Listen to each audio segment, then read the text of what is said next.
Halloween, everybody! I don't normally do things like this, but I decided that I wanted to do something special for my first new video in a while, and this latest acquisition of mine proved very inspiring. So today, I will be taking a look at a creepy-crawly that recently made its way into my mailbox. Transformers War for Cybertron Kingdom Deluxe Blackarachnia. Blackarachnia transforms naturally into a Black Widow spider, and while it does have its issues that I will get into, I will say that it's not a bad recreation. I especially like the shape of the abdomen. It's suitably large and round and set high and forward enough to really sell the unique silhouette of a real Widow spider.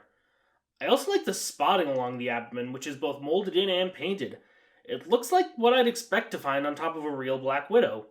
Granted, it's not the distinct hourglass shape, but, well, that's actually correct. On a real Black Widow, the hourglass mark would be on the underside of the abdomen, not the top. It's not animation accurate, but honestly, I really appreciate the dedication to making her look as real-world accurate as possible in spider mode. That said, I do have a lot of problems with this mode. As you probably noticed, the robot parts are not very well hidden. Even from the front, you can see her robot mode knees and shoulders, and looking from the side, you can plainly see the robot legs, as well as more of her arms. And from the rear, yeah, that is a robot crotch on the back of her abdomen. Also a bunch of pointy bits that you could probably pretend are spinnerets, but I don't think that's what the designers had in mind. So yeah, it's definitely not a clean transformation. Still, nothing about this feels lazy to me. It's clearly worked very hard to hide as much of the robot as they possibly could, given the design restrictions of a deluxe class transformer. There is a level of posability as well. All 8 legs are ball jointed in the middle, and provided all the tabs are secure, you can pivot all 4 at once near the base.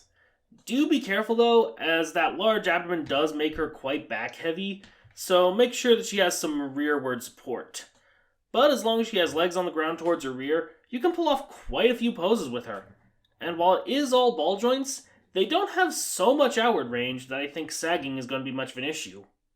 Next to the animated Blackarachnia mold, which was also used for the Takara Legends version, this figure's spider mode is quite a bit smaller. While the animated mold sprawls out very flat and wide, Kingdom Blackarachnia concentrates her mass much more tightly, creating a smaller, bulkier spider.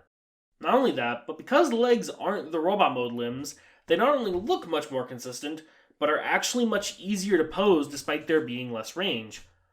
Also, the robot hands are much more well hidden here. In terms of scale accuracy, why bother? But in all seriousness, she's a little over half as long as Kingdom Deluxe Waspinator. This isn't accurate to real life scale since Black Widows are actually larger than most wasps. But again, why bother? Despite the visible robot parts, Blackarachnia's transformation is actually quite involved. That said, going from spider to robot is actually fairly smooth, albeit with a slightly rough start. Her gun tabs into both of her arms, but the arms themselves are only held together by a very small tab on her claws and don't really connect anywhere else. Also, you kind of need to work around the spider legs when unfolding her robot legs. After that, however, everything just kind of moves easily into the right position with very little hassle. I particularly like the sliding pivot for her arm assembly. It's a simple trick that accomplishes a lot. I will warn, however, that getting everything tabbed back together for beast mode is a little fiddly. It's incredibly difficult to get the feet and claws to fit together without breaking up the abdomen slightly, though some gentle coaxing can get everything back together. Also, yes, her boobs do actually have to move for transformation. They even have a tab connecting them to the robot torso, which on some production runs of the toy, including the one mine came from, will snap off the first time you try to remove it.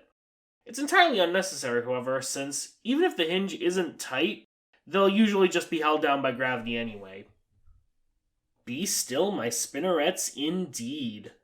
In robot mode, Blackarachnia is absolutely perfect, looking just like the animation model jumped off my screen and into my waiting hands. Aside from some slight coloring differences, nearly every element of our animation model is present here in sun form, which is honestly impressive given the nature of her design.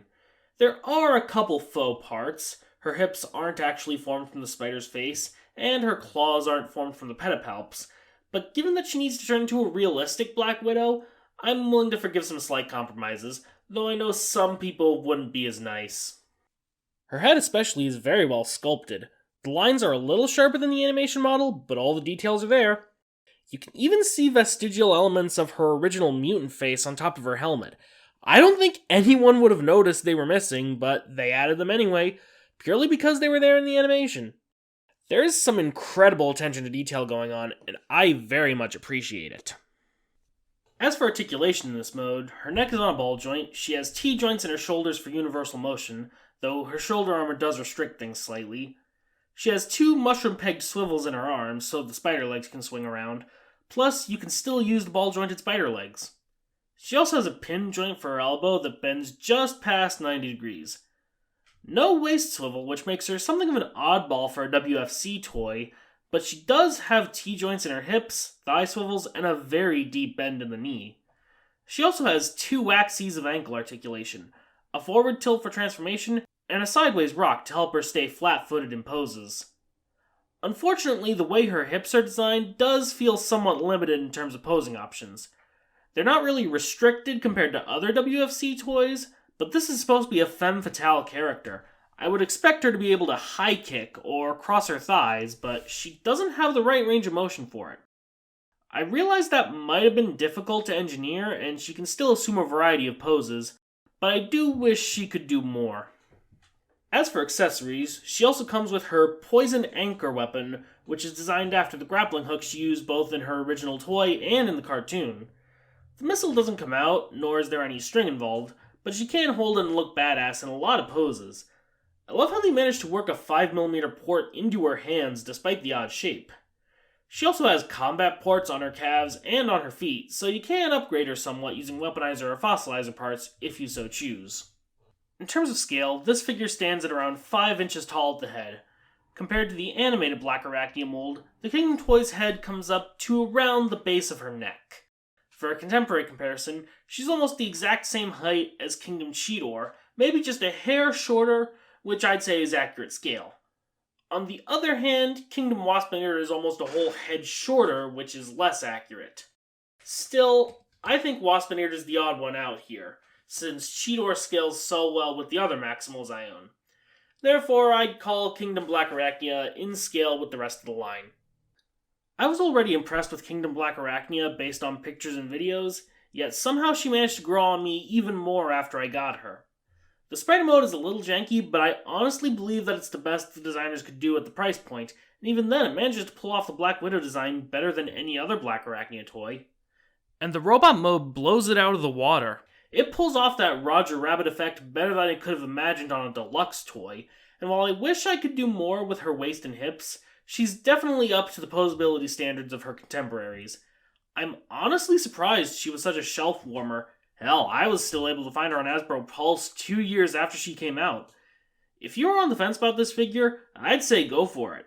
I consider her the best Blackarachnia figure to ever hit a retail shelf, outdoing the old Takara Legends version by a wide margin. If you can find her for retail price, which shouldn't be too hard, I definitely recommend picking her up. Now if only we could get a Silverbolt to go with her. Oh well, thanks for watching, and have a happy Halloween.